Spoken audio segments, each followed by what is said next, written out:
حاصل 40 سال جنگ ویرانگر در افغانستان، آوارگی و دربدری است. هرچند نزدیک 1.5 میلیارد دلار در 19 سال در این کشور سرازیر شد، اما هنوز هم گروه افغانها کشور را به یک آینده نامعلوم ترک می کنند. راهی مرزهای مرگبار کشورهای همسایه و شاید از آنجا هم راه اروپا را به پیش بگیرند. تعداد دیگر هم از بحر فقر و ناامنی برای کسب درآمد به ایران پناه میبرند. بازار قاچاقچیان انسان در نیمروز همچنان گرم. روزانه صدها شهروند افغانستان به گونه غیر قانونی به سوی یک آینده نامعلوم وارد مرزهای ایران میشوند. بیشترین فراری ها جوانانند. شهر زرنج و ولایت نیمروز مرکز بازار قاچاق انسان در افغانستان. روزانه ده ها الا صدها تن شهروندان افغانستان که از ولایت‌های مختلف به این شهر میآیند در بدل 10 الا 15 هزار افغانی به کشورهای پاکستان، ایران و حتی اروپا قاچاق میشوند. چندین سال است که جوانان، کودکان، بانوان از این رهگذر به کشورهای خارجی قاچاق میشوند. با گوله‌بار از رنج راهی دشت‌های سوزان برآ افتاده‌ایم تا از قلعه‌های دیدن کنیم که قاچاقچیان انسان افغان‌ها را دست به دست می‌کنند. گروه 4 نفری از ولایت بدخشان، فرا و بغلان راهی ایرانند. میگویند بیکاری پایشان را تا اینجا کشانیده است. دلیل بیکاری است بیادر. خانه را گفته خود ما بد ما گرفته است، محل هم بد ما گرفته است. دلیلش این که بیکاری است. چی کنیم؟ اینی اگه این موضوع را اگه من از تو بپرسم چی کنم؟ اینی کار نیست. اینی بخوای که یک کاری که بکنی نیست. دیگه 4 طرف تا که مثال که میبینی که دشت است، همین رقم خشک خالی است. دیگه مجبور میشیم یک طرف خود اردو رفتن نمیشه، طالبش رفتن نمیشه. اگه اردو بری خانه دوباره رفتن نمیشه که محل طالبی است. تو حالا به خدا معلوم دیگه که چند فروختش نمیره تا اونجا برسیم نمیفهمیم که چند است. مثلا سودایتان میکنه. خیلی همه افغانی خود سودا میکنه. کی میکنه؟ قاچاقبر است. خیلی کجا باشه؟ در ولایتتان است یا در اینجا؟ نه در اینجا است، ولایت ما نیست. خب باز پول از این از کجا میکنی؟ باز اگه خدا رضا دید و کار کردیم، اگه تونستیم در اون موفق شدیم ما ترایی میکنیم پولش. فراهی است. قصه او جالبتر است. میگوید برای دریافت پول ازدواج برای کار به ایران می رود، زیرا به هر دری که زده نتوانسته است هزینه ازدواجش را پیدا کند. هرچند ماها تلاش کرده است که کار دریابد، اما بی نتیجه مانده است. 1 میلیون دادیم که ما فروخته به دیگه انسانی که ما تیر کنه از این راه، از این مشکلات ها. و هم معلوم نیست که چه رقمی بشه، تیرها، تپی، کشتی، چیزا امکان هر گف داره. دیگه نمیتونه مشکلات هست. و اگر رسیدید چی میکنی؟ اگر رسیدیم دیگه کارگری چیزی دنبال میگرد تا پیدا شه. پولش چی میکنی؟ پولش روان میکنم خانه دیگه مستضعف همه نیستی چی. پدر و مادر ما مریض هم از دیگه مشکلات هست. دشت های سوزان خشک به آب و به جنگل ولایت نیمروز جان هزاران تن شهروندان را گرفته است. در این دشت های خشک حکایت های تلخ وجود دارد.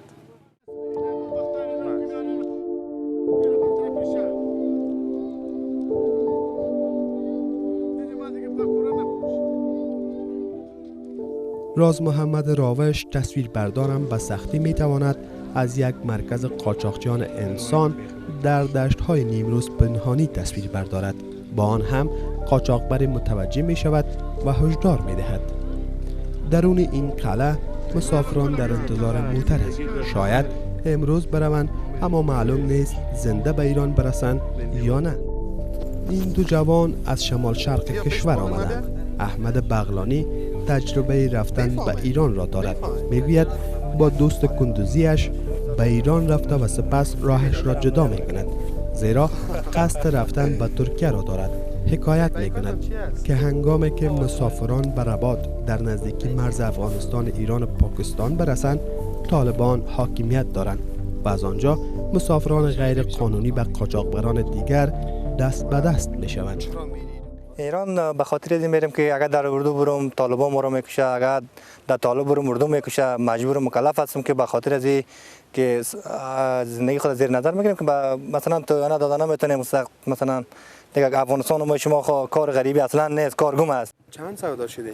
2 میلیون تومان از بالای افغان ایرانی ها سودا میکنه، افغانی خود ما. در ایران کسک دشتا پر از دیگه میری مرده را میبینی دیگه سعی میکنی موتر چپا میشه بسیار به یک حالت خراب بدبختی میری.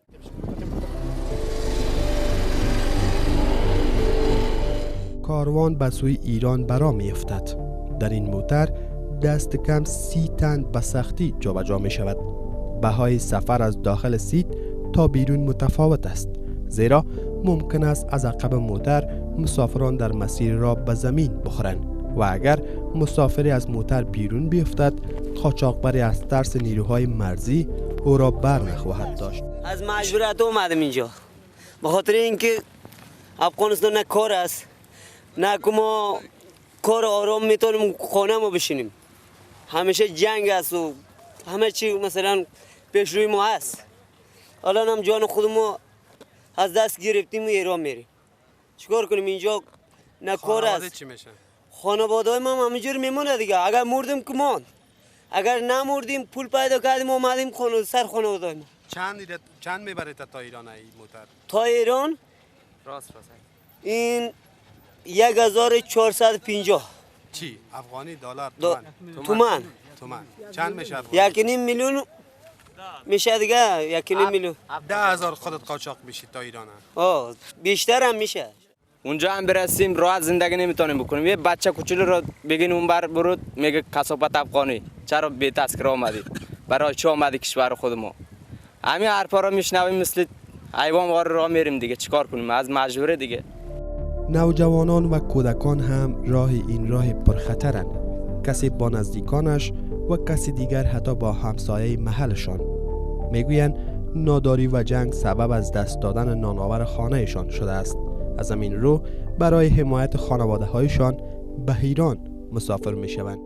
1 2 3 4 5 6 7 8 ایران میری؟ نام چیست؟ محیب الله. از کدام ولایت هستی؟ فاریا. چرا ایران میری؟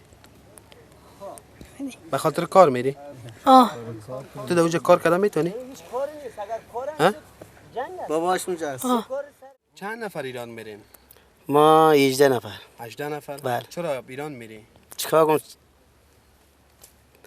هیچ نیست دیگه، ولایت جنگ هم نیست. جنگ است، کار نیست.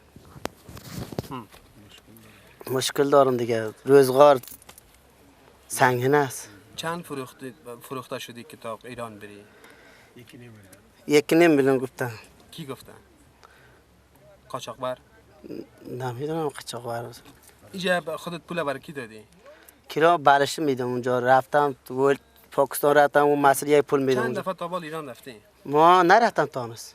دفعه اول ما خطر هم هست ایران، زیاد خطر داره اینا. موتر فرار میکننش میزنن، پلیسا میزنن دیگه. زیاد کشتن زیاد است. چقدر کشته شده نظرت؟ مثلا دیگه یک تیتاشون چپه میشه، ماشینا چپه میشه، 10 نفر 20 نفر هم میمورن دیگه. در سالهای پیش قاچاق انسان در این ولایت ضعیف بود، اما در 19 سال اخیر قاچاق و فروش انسان در ولایت‌های نیمروز، فراه، هرات به پیشینه است. هنوز هم این قافله ادامه دارد.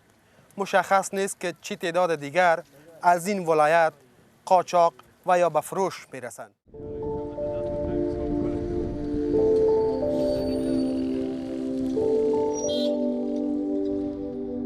گفتند انسان گرگ انسان است. هیچ روز هیچ شب نیست در این شهر انسان قاچاق نشود. قاچاقبران در این شهر در پی انسانی هستند که قاچاقش کنند.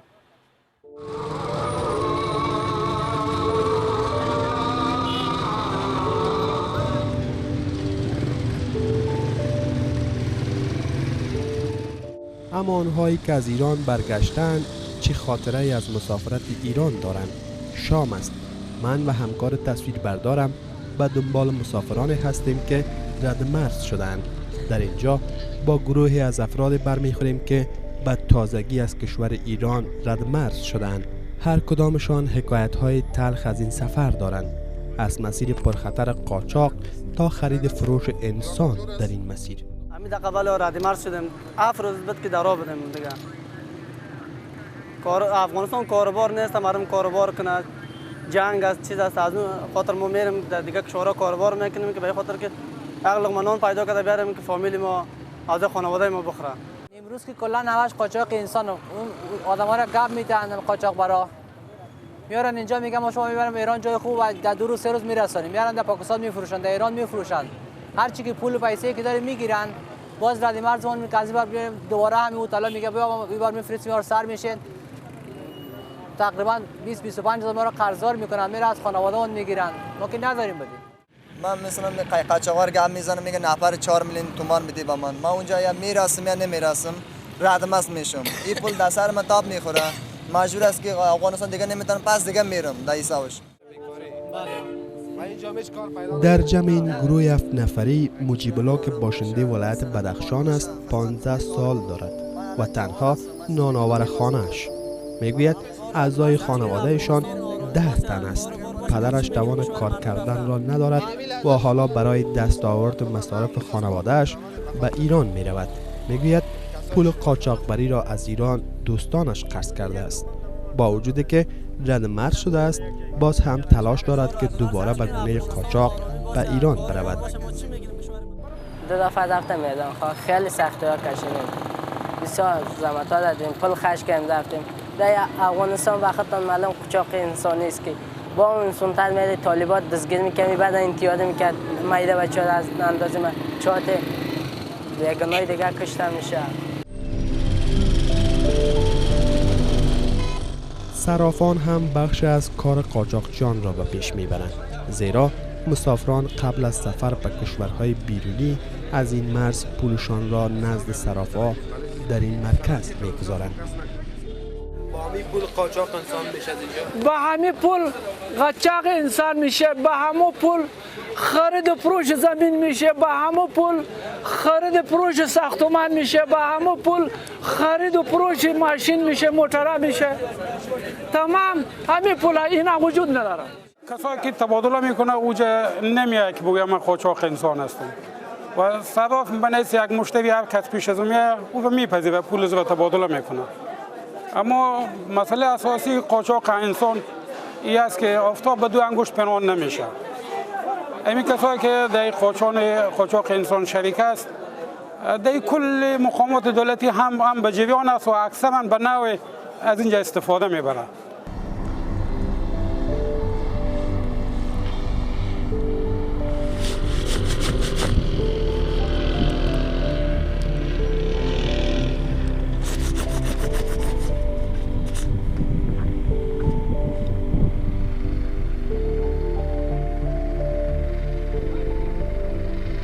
از فعالان مدنی گرفته تا دکاندار، کسبکار، صراف، همه در این شهر گواهی میدهند که پردرآمدترین شغل در این ولایت شغل قاچاقبری است.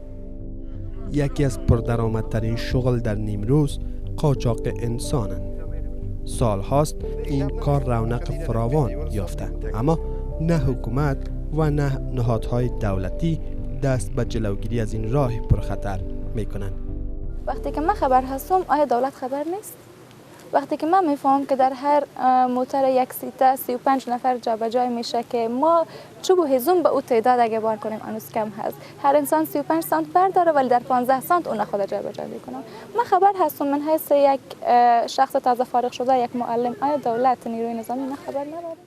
38 تن جنازهای جوانای را در نیمروز ما شاهد بودیم. از پل ابریشم وارد نیمروز شدند که با واقعیت خیلی دردآور بود. اونا رفته بودن که نانآور خانواده خود باشند ولی متاسفانه جنازهایشان را تحویل گرفتیم. یک حقیقت است که نمیتونیم این را انکار بکنیم.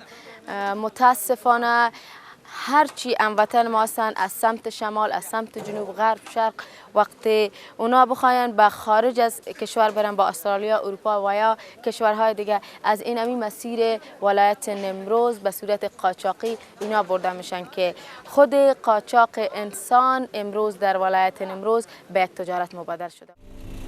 بندر ابریشم در کنار داد و ستود بازرگانی از این بندر مسافران در ترددند که به گونه قانونی به ایران می روند. برخی ها هم برای مداوا به ایران می روند، مثل این زن سال خورده. اوجا بشه؟ اونجا غرص دادن در مکی پست. تکلیف قلبی داشته؟ تنها رفته بودی؟ نه بچه ها برده. بچه ها بردن؟ آره. آزار اذیت شدی؟ آره برای خسته شدم. ایرانی ها چی میگن؟ ایرانی میگه که شما خود شما دکتر داری، دکتر جراح داری، میبره به شما اینجا تایید. اما شما مینده ایه. پول زیاد میگیرن؟ آره پول زیاد میگیره. چند میگیرن مثلا؟ 1 میلیون، 2 میلیون، 3 میلیون، 10 میلیون. چقدر خسته شدی خودت به عنوان یک مادر؟ خسته زیاد خسته شدم. بابا ما اینجا روزگار خوب هیچ نداریم. ایران اونجا ما را اذیت میکنه، یک چیزی میاریم خیلی ما را صفر میگیره. ویزا 34,000 افغانی بابت ویزا پول میدیم. کشیش ما ویزا از بر 2 تا روغن بر ما نمیذاره، یک کیسه برنج نمیذاره. و میرفتم قاچاق ایران میرفتم، به خاطر یک لمندان تصادف کردم.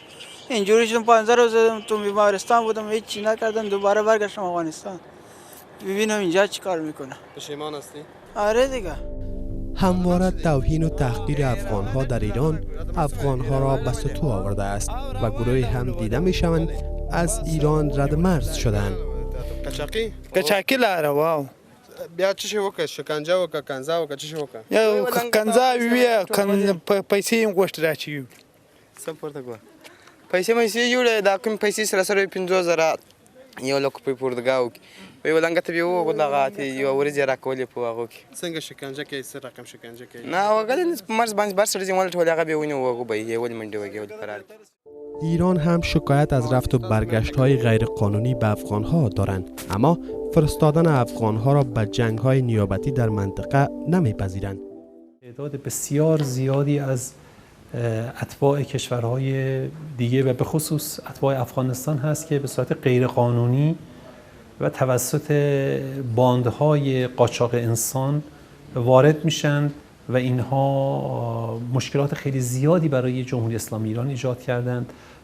ما بخش زیادی از پلیسمون درگیر این مسئله است. خب ما الان نزدیک 2.5 میلیون نفر از اتباع افغانستان در ایران ساکن هستند. متاسفانه حدود 700 الی 800 هزار نفر از اینها بدون داشتن هیچ مدرک هویتی در ایران هستند. مقام‌های محلی در ولایت نیمروز از نام بردن قاچاق انسان ابا می‌ورزند. میگویند این ولایت تنها مرکز بازار قاچاق انسان نیست. تاسو بهتر معلومه ده چې نیمروز ولایت 2 مملکتونو سره مرز لري چې هغه ایران او پاکستان دی. مشکلات شته. ټول د و میاشتې کېږي چې زه په صفت د قومندان دلته ګمارل شوی ما. تاسو عملا لیدلی شئ د ټول هغه ساحونه د حوضونه دغې باره کې موږ جدي تصامیم نیولي دي. هر هغه چاته اجازه نه ورکوو چې د انسان قاچاق وکړي، د مواد مخدر قاچاق وکړي، دچ وغیره نور هر هغه کار چې غیر قانونی وي د هغې مقابله کې موږ جدي مبارزه کوو.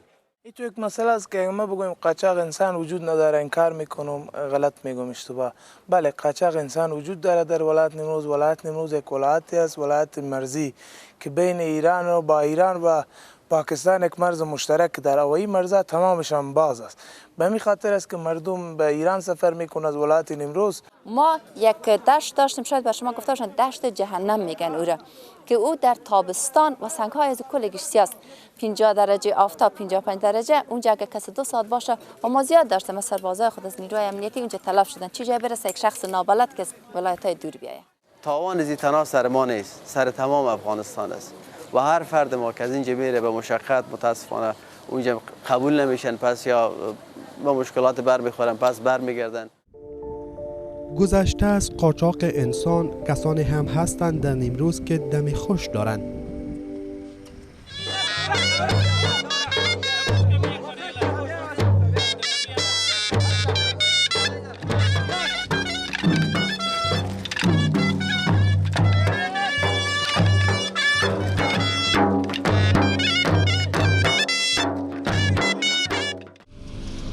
موترهای پرقوت بر فراز تپه‌های ریگی یکی از ساتیری‌های مردم نیمروز است.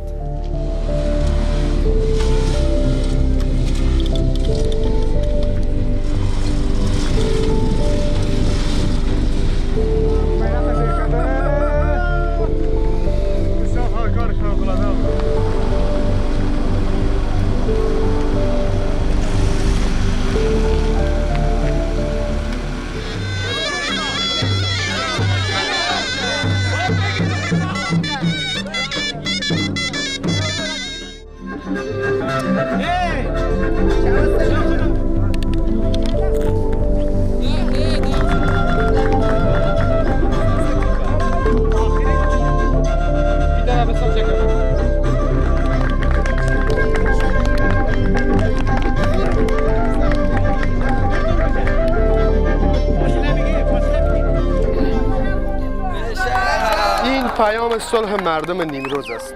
میگویند ما خواهان صلح هستیم و اینجا به خشونت نگفتند و پرچم سه‌رنگ افغانستان را نصب کردند. برای نیمروزیان صلح مبدل به رویا شده است. میگویند اگر سایه صلح بر مردمان کشور باشد، در مرزهای مرگبار نیمروز هم کس جان نخواهد داد. سر تا سر ولایت و کشورهای دیگه کلا نمایش دادیم که ما پیام صلح میدیم به کلگی. این جمع از فرهنگ نیمروزی هست که شما بلوچ هست یا نه؟ این لباس و این استایل از جمع ما فرهنگ بلوچ است.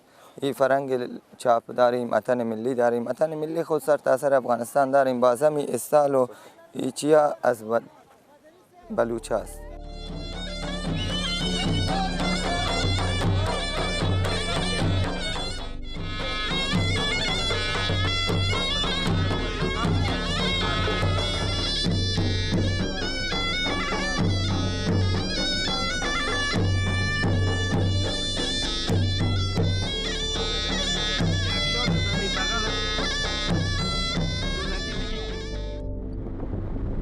به شهر زرنج برگشتیم. در اینجا اداره ارگانهای محلی برنامه ای را برگزار کرده است. ولایت نیمروز از فرهنگ‌های متفاوت برخوردار است. جنگ‌های پیهم در کشور میان مردم اختلاف‌ها و تفرقه افکنی را ایجاد کرده است. مسئولان در اداره ارگانهای محل برنامه حمایت مردمی را زیر نام وطندار برای از میان برداشتن تعصبات قومی، سمتی و زبانی براه انداخته است. هدف برنامه وطندار تقارب فرهنگ است، احیای روابط اجتماعی است، ایجاد فضای همدلی است، اضمحلال تاثیرات جنگ است که روان ما را خشونت زده کردند. در این سالهای متمادی که ما گرفتار جنگ بودیم، ما می‌خواهیم که آهسته آهسته به سوی یک ثبات روانی، فرهنگی و ارزشی بریم. وطندار د پشایی، نورستانی، ایماق، عرب رور او هر افغان په ژبه جوړه ده. دا هغه کلمه ده چې د افغانستان د ټولو ولسونو لپاره د پیوستون، د یووالي، د خواخوږۍ، د زړه دردونه یو بل ته ویلو وسیله کېدلی شي. ولایت نیمروز هفتمین ولایت است که برنامه وطندار از سوی ریاست حمایت مردمی ارگانهای محلی در آن تطبیق می شود. این برنامه که از سوی ارگانهای محلی زیر نام وطندار ایجاد شده است، مشاورین ارگانهای محلی، آموزگاران دانشگاه کابل و باشنده 18 ولایت در این برنامه اشتراک داشتند. از جاهای باستانی، فرهنگی و تاریخی دیدن کردند. اشتراک کنندگان میگویند برنامه وطندار میتواند دوری هایی که در چند دهه اخیر میان شهروندان افغانستان ایجاد شده است از بین ببرد.